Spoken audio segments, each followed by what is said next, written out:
My name is Jonathan Parks, and welcome to Jonathan's Nature Crafts.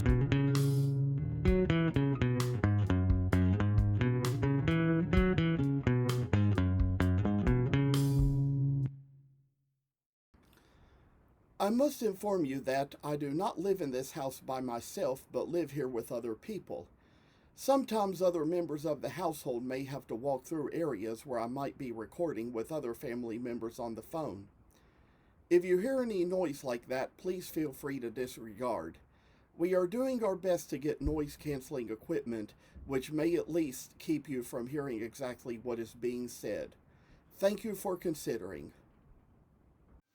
Well, this was my little moment to decide I'd come on here just to try to do a little work with these little things that I might prepare to become Christmas ornaments. I know it's only April right now and it's going on May. Probably will be May by the time I get this uploaded, but we still got a few days from the time it's being recorded. And for all I'm going to have to say that I'm working on about this, I'll tell you all that is just a little simple project I decided to bring out. Still kind of recovering from my Jesus Prom event I attended last night, which I told you all about in the previous videos, but I say that there's probably some essentials for that we have around here. Might have to put on this mask so that I don't breathe a lot of dust, and I'd say put on some goggles so I don't get it in my eyes, or better yet, these are just protective eyewear glasses for the shop, so we might fog them up a little bit doing this, but you know, I'd say sometimes it's kind of the way it goes. I mean, whenever people who wore glasses had to wear masks during COVID, they would often kind of end up fogging up their glasses, and it would kind of get into the way of their vision. But you know, and I'd say it's kind of like whenever I did little construction jobs for my uncle and his friend. I mean, it was like there were certain jobs for which I had to wear a mask and some goggles, and sometimes all that hard work would cause me to breathe in and out so hard, which would just fog up the goggles at times. So I want to tell you a little bit more about these ornament pieces. I've got pieces for golden retrievers and pieces for squirrels.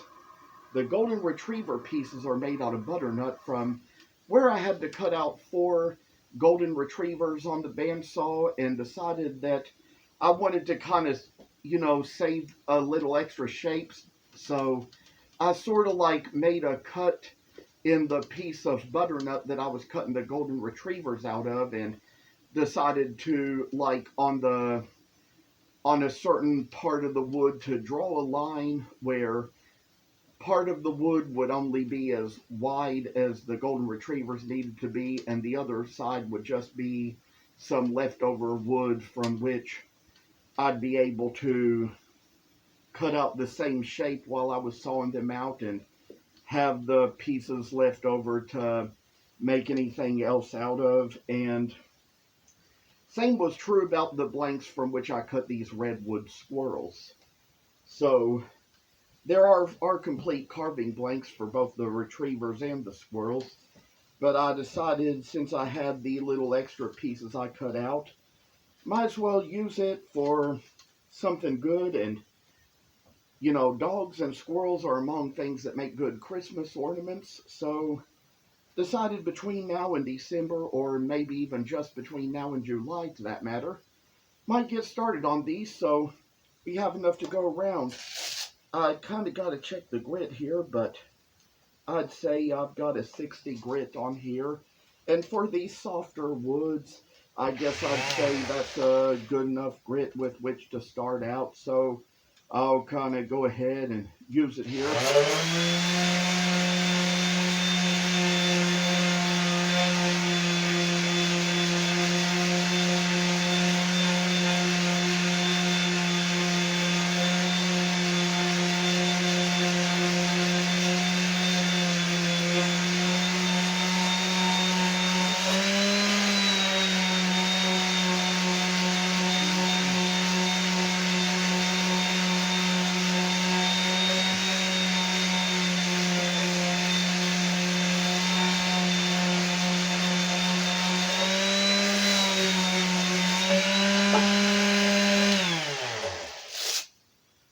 it turned out that maybe I did start with a little too thin a grit, but probably I'd say I've got a little bit of a maybe 36 or 40 or 50 here, but it's kind of worn, so it's not going to do the worst it could do if it was brand new, and think I'm going to try that to start with here.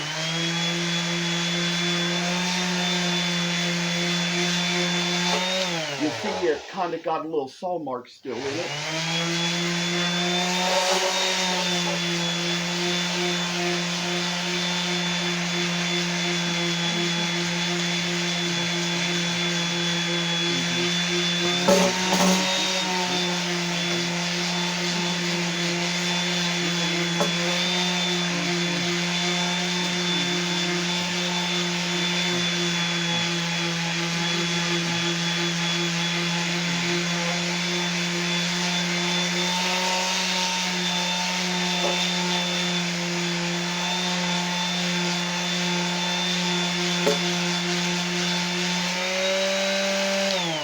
And it is good to kind of get a grit that will sand down better, so, because you see, you don't need lines like this in the piece of wood, so kind of got to do a little more to kind of get rid of that.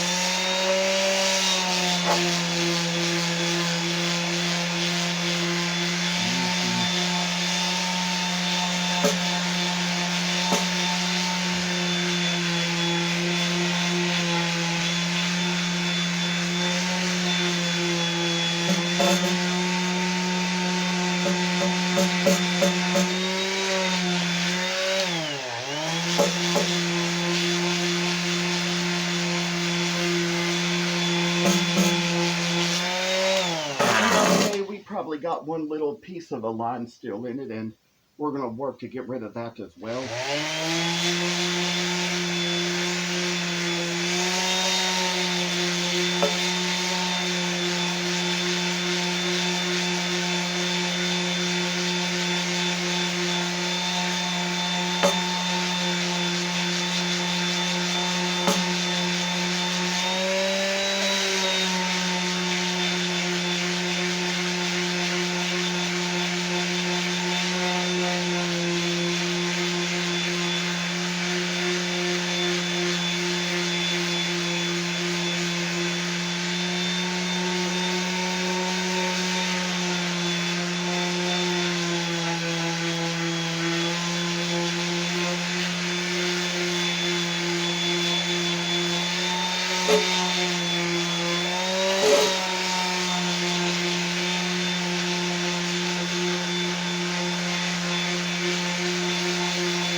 And I'd say we kind of got the other side as well, so we could kind of get out all the fringes in the wood on that side we didn't need.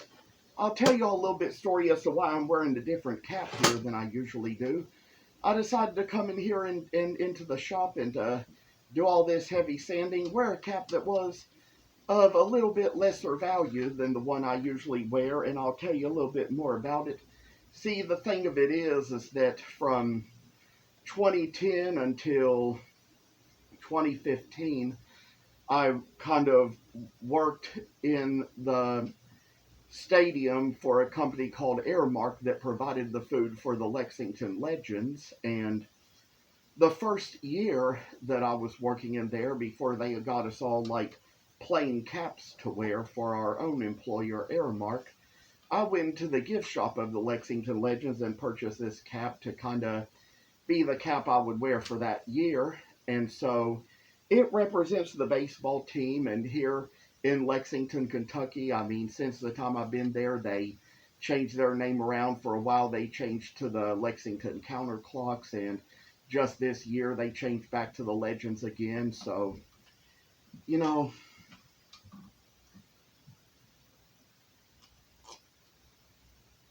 I don't work there anymore. I haven't in a long time, in nearly 10 years, but I'd say I still keep around all these caps as sentiments because thing is, I like hats. I like ball caps. So that's what I do.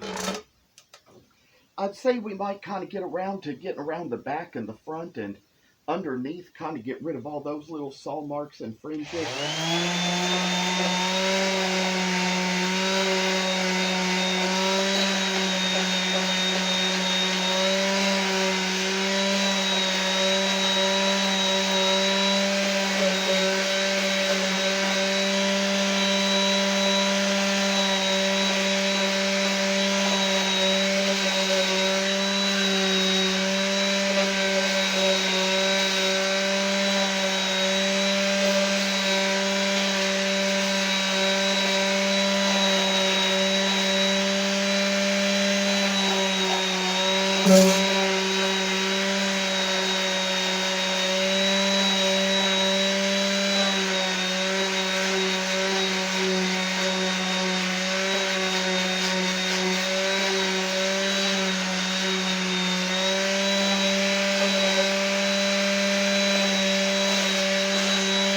And it's kind of good to kind of get on the corners as well, so take care of that too.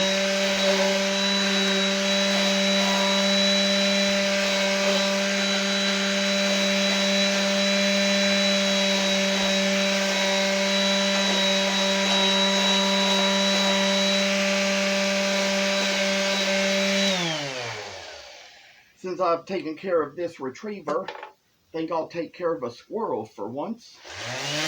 Now this one doesn't have all those bad saw marks in it, it just kind of has a little fringy on the back from where the saw interacted with it, so I'm going to kind of take care of that as well.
And while I'm at it, I think there will be a few sides to take care of on this as well.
Now I say for this that I kind of took care of the little corners while I was at it, but here's how a little piece of squirrel came out. I've got another little thing to show while I'm at it, and I know in one of my videos, or in a couple maybe, I showed you all where I was working on a little Cocker Spaniel of a dog, and you know, these were the leftover pieces of basswood that came after the blank, but they're kind of skinny to do for ornaments. So are these little pieces of cherry that were left over from some squirrels I was cutting out of that. So maybe these little pieces will end up going into a little maybe intarsia sign that's about dogs chasing squirrels or dogs versus squirrels or something like that. But I'd say for this little time in that we've come on here, I appreciate the fact that you all come on to watch what I do and see and hear what I do. And I'll have so much more to share for the future. It might be getting a few seconds over the time that I hope to end here. So we're going to try to end this in a little bit. And I'd say that I appreciate you all coming on. Thanks for watching. Stay tuned and stay in touch. Thank you for watching. Hope you enjoyed the video. And if you haven't already, please subscribe to this channel. I hope to see you in the next video. Stay tuned.